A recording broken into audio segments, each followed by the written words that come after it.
Fire is a destroyer of lives and property and precious natural resources.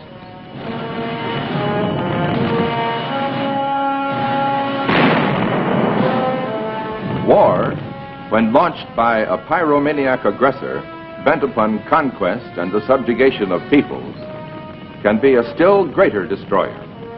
War can destroy the freedom and liberties of free men if they are not sufficiently manned, armed, and equipped to halt the spreading flames and beat them out. Fire is used to fight fire. Backfiring is called. In war, armed force must be met by armed force. There is no other choice for free men who would remain free. Personal property lost in a fire can be replaced. Freedom and personal liberty, once crushed under the aggressor's ruthless heel, may never be regained.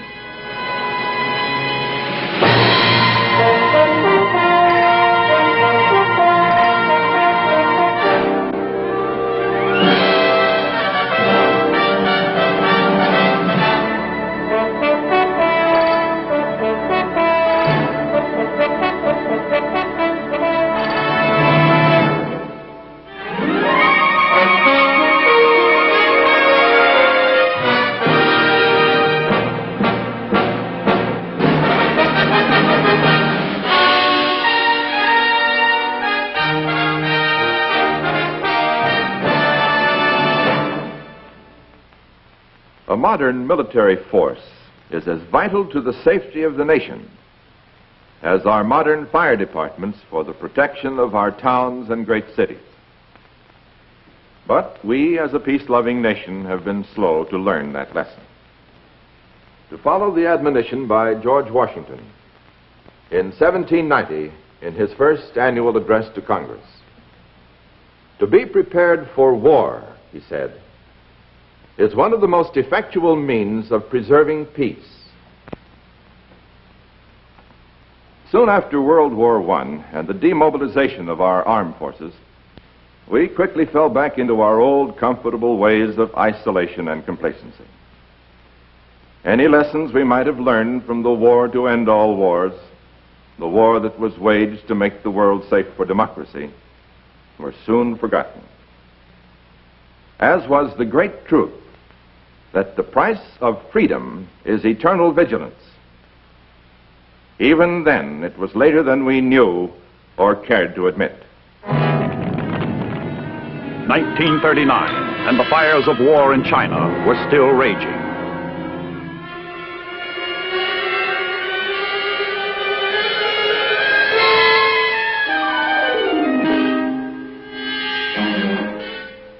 Half a world away, Czechoslovakia, dismembered by the Munich Pact, fell to Hitler without a battle.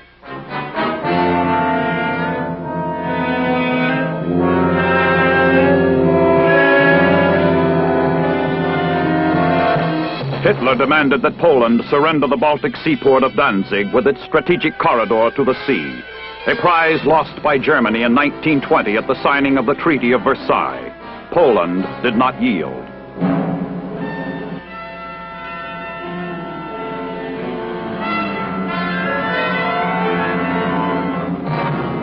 In defiance of British and French warnings, the Nazis, after making a secret non-aggression pact with Russia, invaded Poland September 1st, 1939, with their smashing blitzkrieg tactics. The heroic Poles fought the invaders with a courage that was phenomenal, but futile against overwhelming odds.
fiery curtain to Act I of World War II was raised.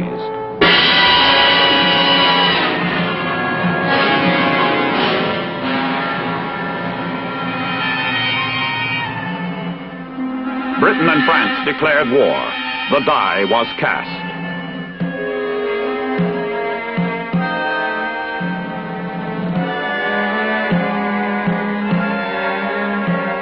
Now British Prime Minister Chamberlain knew there would be no peace in our time.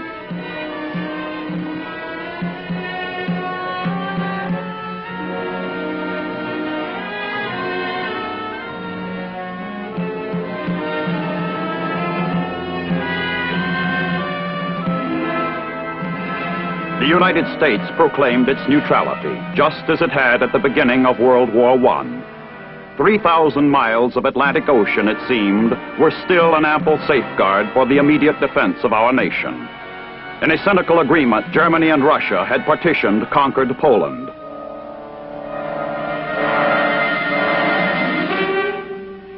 Soon, Russia attacked Little Finland. The valiant Finns fought the Russians to a standoff.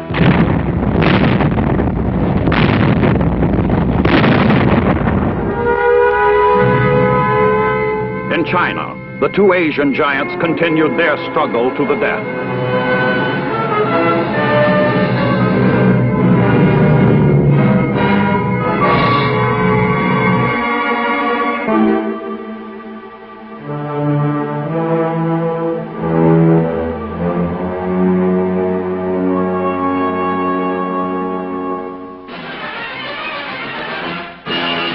With the rest of the world exploding into violent war, the New York World's Fair opened to throngs of peaceful and pleasure-loving Americans.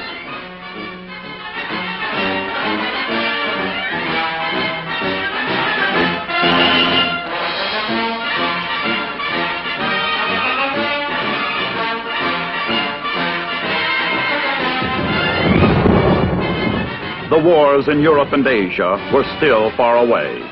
We read about them in the newspapers and watched the unfolding events in our newsreels.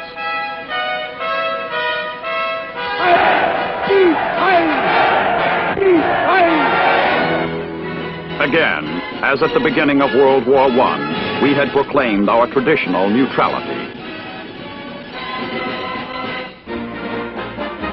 Millions of Americans were more interested in Joe DiMaggio and the New York Yankees taking 4 straight from Cincinnati in the World Series than they were in the deadly games being played in Europe and Asia, where aggressors were out to take all.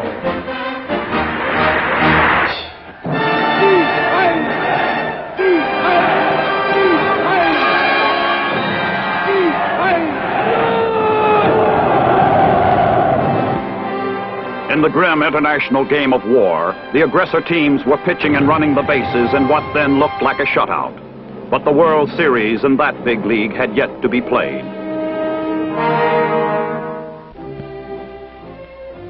Three years before, General Douglas MacArthur had retired from active duty to become military advisor to the Philippines. Dwight D. Eisenhower, then a field grade officer, was a member of MacArthur's staff. By coincidence, General George C. Marshall was appointed Chief of Staff the same day the Nazis invaded Poland. Omar N. Bradley was a member of the War Department's General Staff. Leslie J. McNair was Executive Officer in the Office of the Chief of Field Artillery. General Brigham Somervell was head of the Depression-born Works Progress Administration in New York City. It would be another year before General Henry Hap Arnold would become Deputy Chief of Staff of the Army Air Corps. Robert L. Eichelberger was still a colonel, commanding the 30th Infantry at the Presidio of San Francisco. George S. Patton, Jr., a colonel then, was post commander of Fort Myer in Virginia. Mark Clark was a member of the staff of the 3rd Division at Fort Lewis, Washington. General Walter Kruger commanded the 2nd Division at Fort Sam Houston, Texas. Courtney Hodges was then a colonel, assistant commandant of the infantry school at Fort Benning. Alexander M. Patch was serving as a lieutenant colonel on the infantry board at Fort Benning. Their commander-in-chief, the President of the United States, took the first step that was to make America the arsenal of democracy. In November 1939, Roosevelt signed a bill removing the Arms Embargo Act. Now we could supply the implements of war to England and France on a cash-and-carry basis. Full-scale Lend-Lease was still in the future, but our neutrality was starting to crack.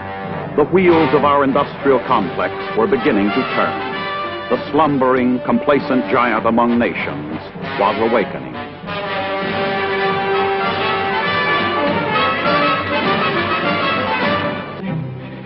Slowly, we began to increase our military manpower. The Army was authorized to recruit some 83,000 men. The Marine Corps, 10,000.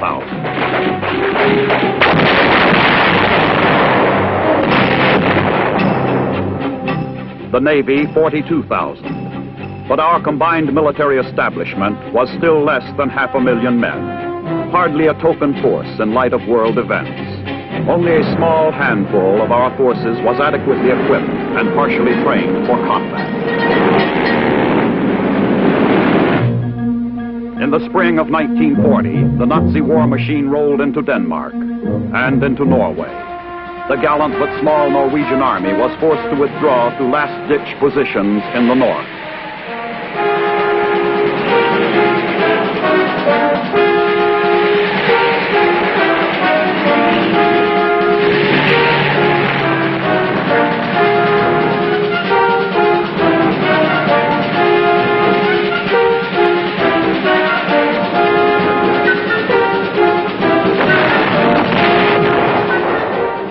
Holland was brutally crushed.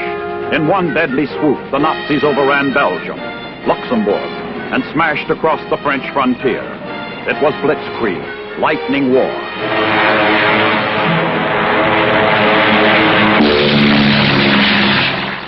The aggressors struck with massive air power.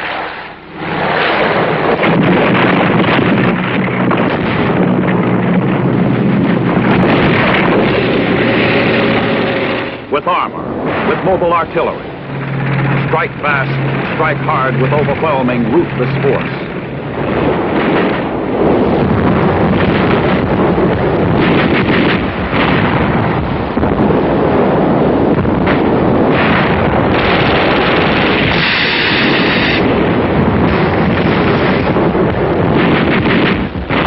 Destroy entire cities, reduce them to ashes and rubble, along with the charred bones of their inferior civilian population. Show no mercy, destroy the will to fight, show them the hopelessness of resistance. Those were Hitler's orders.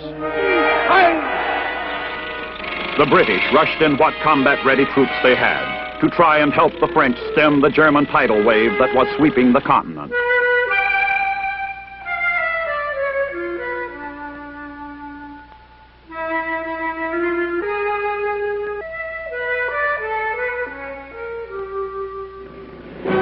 In Britain, Winston Churchill, an indomitable man of the century, born of an English father and an American mother, took over the reins of government.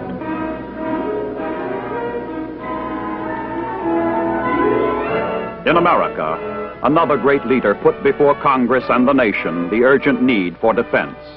These are ominous days, days whose swift and shocking developments force every neutral nation to look to its defenses in the light of new factors. The brutal force of modern offensive war has been loosed in all its horror. Surely the developments of the past few weeks have made it clear to all of our citizens that the possibility of attack on vital American zones ought to make it essential that we have the physical, the ready ability to meet those attacks and to prevent them from reaching their objectives. Our task is plain. The road we must take is clearly indicated. Our defenses must be invulnerable, our security absolute. The French army was fast disintegrating. British forces were saved from annihilation or capture by the miraculous evacuation at Dunkirk.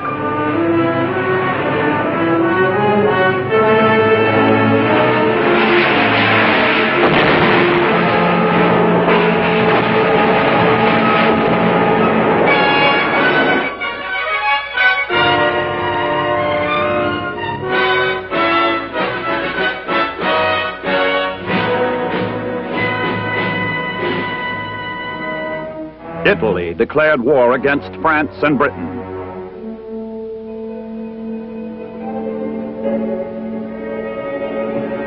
Paris, undefended, fell like a ripe plum into the Nazi basket of conquests.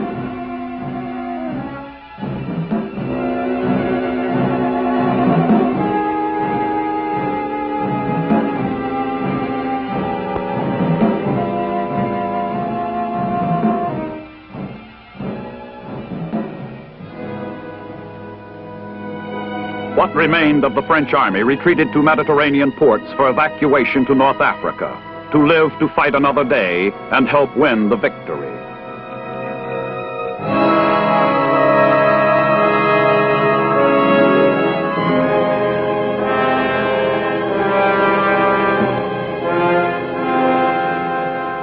Hitler signed an armistice with France and became master of all Western Europe. He could now concentrate on the destruction of his greatest adversary, England.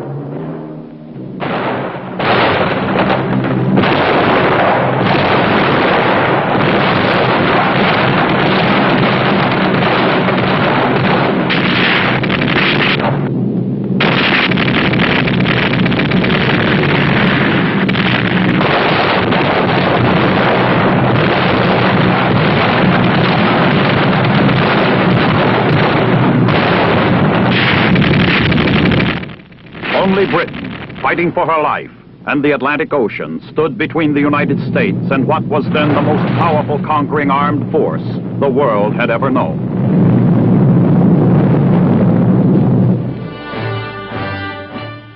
On the 1st of September 1940, in response to the growing peril, President Roosevelt called up 60,000 National Guardsmen from 26 states for 1 year's service. In the same month, for the third time in its history, Congress enacted a selective service bill.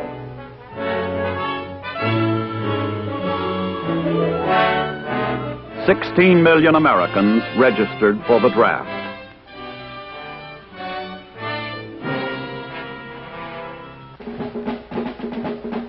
There were some who asked, "Why me?"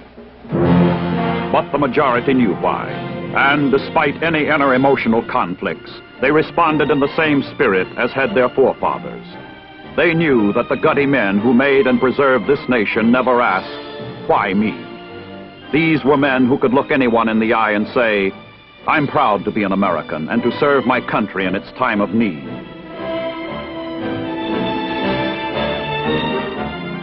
From the cities, the towns, the villages, the farms, the plains and the mountains they came, citizens from every walk of life, who would soon prove themselves to be soldiers in the finest traditions of the American fighting man.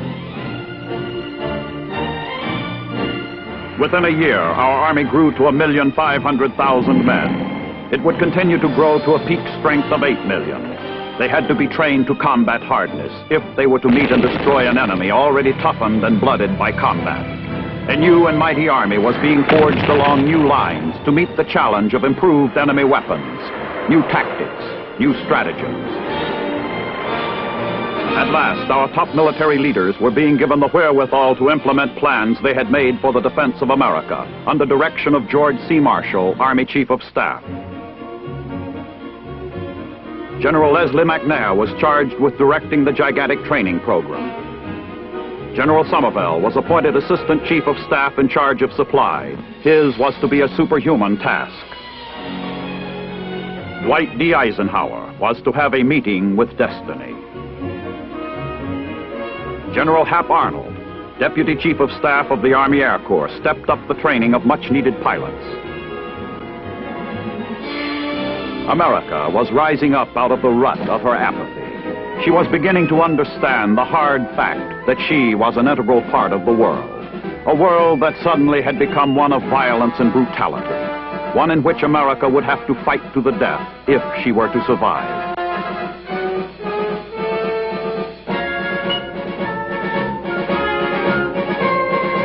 While we were marshaling our resources, England was being given the bloodbath Hitler had promised. Britain's Royal Air Force fought night and day, taking a heavy toll of Nazi bombers, inspiring Winston Churchill's famous statement that never had so many owed so much to so few.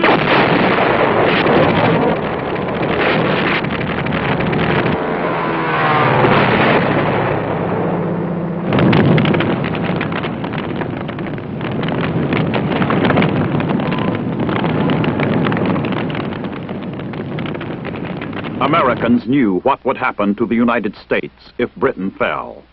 Our response to the desperate plea for help came late, but not too late, in 1940.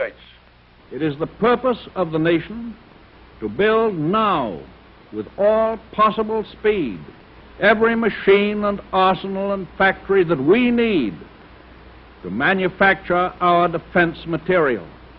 We have the men, the skill, the wealth, and above all, the will. We must be the great arsenal of democracy. In North Africa, British forces were fighting an Italian drive upon Egypt. Nazi and fascist troops smashed into the Balkans, into Greece. The Greeks fought with their traditional courage, but were overwhelmed by the Nazi tidal wave. 1940 was a black year for what was left of the free world. 1941 was to be an even blacker year, during which the aggressors attacked the only two remaining major powers not yet at war, Russia and the United States. For the aggressors, it was to be the world or nothing. In June 1941, Hitler suddenly unleashed his forces against Soviet Russia.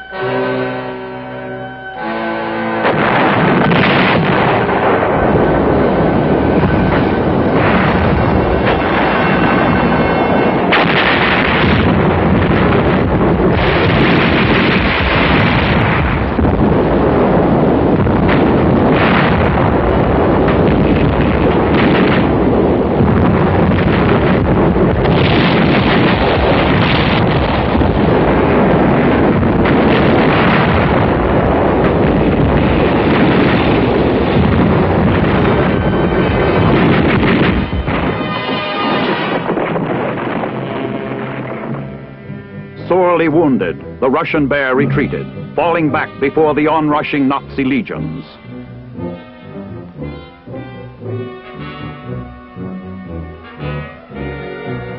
There was only one major power in the free world to go, the militarily weak United States. Now she stood alone. But how long could she stand?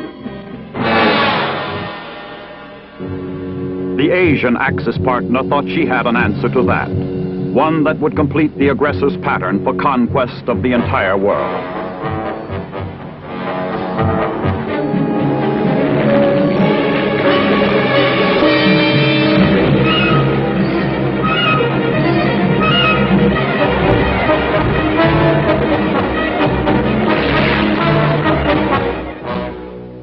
It was a quiet Sunday morning in Hawaii. A newly risen sun shone on beautiful Oahu. It was symbolic. It was the last time we were to be caught napping by a rising sun.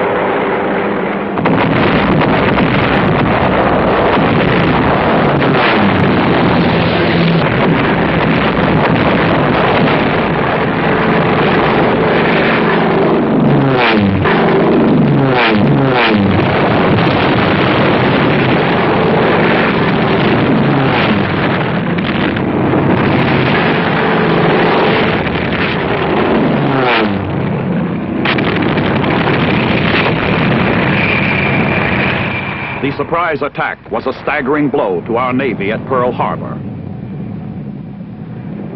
Yesterday, December 7th, 1941, a date which will live in infamy. The United States of America was suddenly and deliberately attacked by naval and air forces of the Empire of Japan. I ask that the Congress declare that since the unprovoked and dastardly attack by Japan on Sunday, December 7th, 1941, a state of war has existed between the United States and the Japanese Empire. Soon, the fall of Bataan and the never-to-be-forgotten death march of thousands of American and Filipino troops. Many would never reach the prison 65 miles away.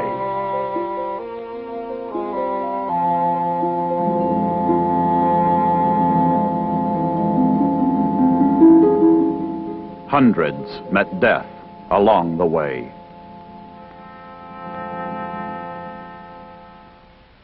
A terrible price to pay for unpreparedness, for complacency, for apathy, for the military weakness that invited the aggressor to attack. Does anything more need to be said?